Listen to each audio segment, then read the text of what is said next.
In October of 2023, Bleeding Cool released an article discussing a rumored DC alternative to Marvel's Ultimate Universe. And this line of comics would be led by Scott Snyder, who would be returning to DC after a short hiatus from the company. From June 2024 and leading up to San Diego Comic-Con, Bleeding Cool has been reporting on leaks from this initiative. Some of the leaks detail creative teams, creators attached to the line, and a general pitch for the characters. In an effort to not just read a Bleeding Cool article prior to the announcement, I wanted to wait and see what they had in store. Now that they're officially announced, let's dive into these books and see what this universe will look like.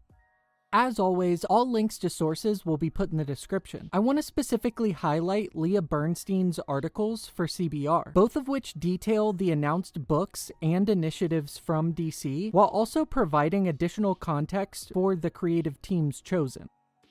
In a discussion announcing the line, as well as a direct response to Bleeding Cool leaking information prior to the intended announcement at San Diego Comic-Con, Scott Snyder describes the Absolute Universe by saying, "Unbeknownst to the superheroes, Darkseid starts to realize that something has always been missing. He senses something, and once he realizes this, it sets him off on a quest that's going to bring him into direct conflict with this new Justice League that Superman is setting up. And the collision between those two forces will reshape the DC cosmology. And in the midst of that, it will create, one thing it creates is a dangerous, wild new planet, a new DC universe.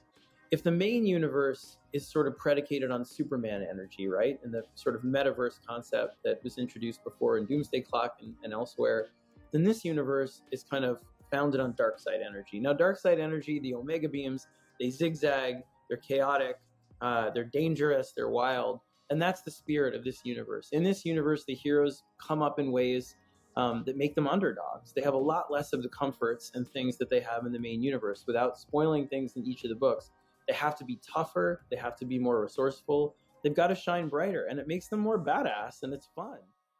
Now, if I'm analyzing this statement, Darkseid either discovers the Absolute Universe or formulates its creation. This would automatically put all of our heroes on the back foot and being the true underdogs of the universe. This is seemingly reminiscent of Earth 3, with the villains and heroes being inversed from their Earth 0 counterparts, and also shades of Final Crisis, with Darkseid facilitating a rewriting of the universe. This description is refreshing for a new universe and gives us unique versions of the characters while also giving the line definition from their mainline counterpart. Reportedly, the sentiment held by creators is that the Absolute line is New 52 done right, which I appreciate, allowing a more concentrated focus on the concepts without kowtowing to the characters' standard iterations and the troubles of rushing into interconnectivity. All of the books announced have provided some sort of insight into what the changes are for these characters, which I'll go into later, but it's seemingly a means to subtract the comfortability in a normal status quo within the main line, and giving the readers a new lens to view these characters in a universe that is fundamentally built against them. Absolute Batman will have the creative team of Scott Snyder and Nick Dragotta and is pitched as a Batman that is working class. Due to my excitement for the prospect for this line, I had previously posted my pitch for an Absolute Superman to Twitter, and my mutual, Alice, posted a pitch that was quite similar to this one for Batman. I really like the idea of Batman being working class, and it gives shades of Aaronofsky's pitch for a low-budget Batman film prior to Batman Begins filming. With the current social climate, Batman being a billionaire vigilante forces fans to experience this cognitive dissonance for Bruce being the one, quote-unquote, good billionaire. Based on just some of the sample pages that have been released, I'm excited for Dragotta's take on Batman and the stylistic portrayal of his physique. I think it plays better with it being stylized compared to gritty realism that we've experienced for so many years of the character's publication history.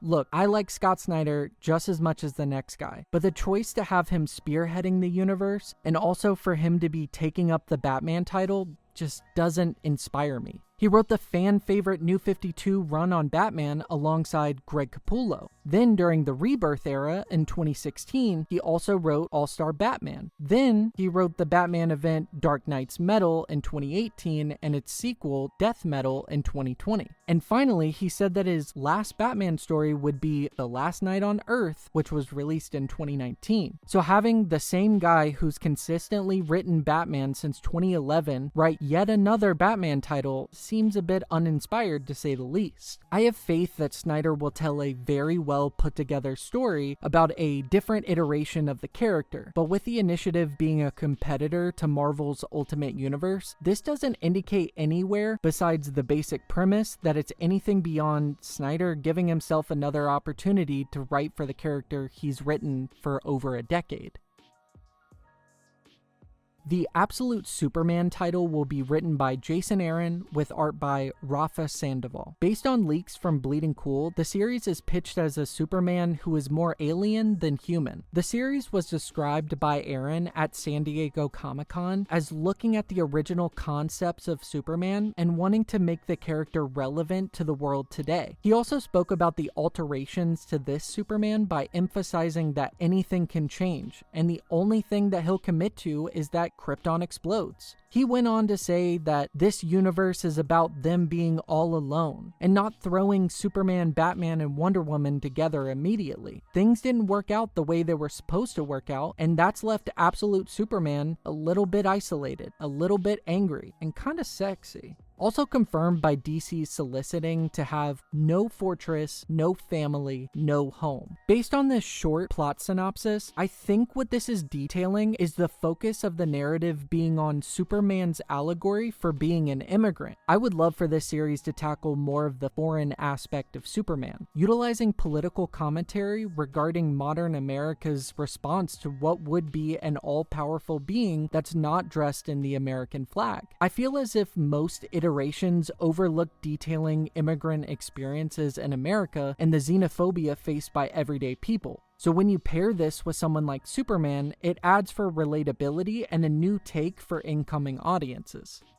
The Absolute Wonder Woman title will be written by Kelly Thompson with art by Hayden Sherman, and it's pitched as Diana being the last Amazon and the world's first superhero. She's not just a warrior, she's also a witch. She was raised in hell. It seems like this series is drawing some inspiration from the common sentiment of just making Wonder Woman Kratos. Similar to Absolute Superman, it seems that this series is also taking cues from New 52's interpretation and expanding on it with more of a focused approach. I know the Wonder Woman fandom's reaction to this, as well as the previous sentiment of having Wonder Woman be analogous for Kratos, is not well regarded. A lot of the pathos of the character is embracing womanhood, and fans typically are averse to an interpretation of Diana wielding a sword that's phallic and is an offensive weapon, in opposition to wielding a shield and lasso that's defensive. On top of this, the idea is to maintain the original intent of Wonder Woman to be able to protect and subdue rather than be the aggressor in scenarios. On one hand, I understand the sentiment, but I think if you're going to have an alternate universe that wants to differentiate itself from the main line, radical changes help to separate between the counterparts. Kelly Thompson is a solid choice for a newer generation writer taking on an alternate take for big two characters. She's seen a lot of success recently with her Birds of Prey series after leaving Marvel for DC. Just based on previous works by Thompson, I'm excited to see what her new and different take will be. Hayden Sherman has my seal of approval because I absolutely fell in love with his art when being introduced to him while reading the Image series Above Snakes.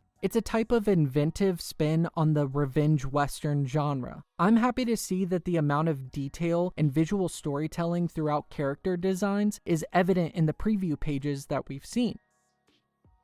The Absolute Flash title is set to be written by Jeff Lemire with art by Nick Robles, and it's pitched as having Wally West with a new origin separate from Barry Allen. The only bit of insight that I've seen about this series is a promotional splash page of Wally's origin. It obviously doesn't give us much to go on, but it's understandable with the staggered releasing of the Absolute line. Having Wally as the first Flash in this universe reminds me of the Justice League and Justice League Unlimited animated series. If I'm to speculate on the reason that is, there could be a possibility of this line wanting to stray from Jeff Johns' origin of Barry Allen within Flash Rebirth. Also, during Mark Waid's run on The Flash, he portrayed Wally's home life with his mother and father to be relatively abusive, and his only solace was visiting his Aunt Iris and Uncle Barry. If this universe is influenced by way of Darkseid, and these characters are beginning as the underdog, I could see why using this origin for Wally and omitting Barry's legacy for him to be a radical change for the Wally that we all know and love. The Absolute Green Lantern title will be written by Al Ewing with art by Janoy Lindsay. The series is reported to be a first contact story, and characters appearing will include Jon Stewart, Hal Jordan, and Joe Mullen. The series is said to be a sort of reimagining, but maintains the power of will to bring light to cast out the darkness. Al Ewing has experienced multiple cancellations during his time at Marvel for the majority of his books, and seemingly had little to no support from the publisher for series that were innovative and differentiated itself from the standard Cape comics that were being released. Ewing only seemed to get the backing of Marvel when he was working on X-Men Red, and that was only due to the creative change-ups in the wake of Hickman leaving during the Krakoa era. When you have a top-tier creator experiencing successes in both Immortal Hulk and Immortal Thor, you would think that Marvel would do anything to maintain a healthy working relationship with its creator. But when these same books receive little to no marketing push behind them, the picture begins to be painted of Marvel's interest in forming comics for adaptability. I mean, just look at Immortal Thor. It's a condemnation of the MCU and wraps the narrative around satirizing the practices of Marvel. Avengers Inc. was canceled unceremoniously at issue 3 because of the lack of support from Marvel. Other books from Ewing that suffered the same fates would include Ultimates, Guardians of the Galaxy, Venom, and an Empire tie-in book that Ewing said that he wanted to write. You can understand why Ewing would want to make the move to DC and be more appreciated for his contributions. Ewing is one of the few writers that I've been following that's creating some of the most complex and layered narratives at the big two currently. So giving a title like Green Lantern, which is effectively space cops, would be perfect for a writer that can balance satire.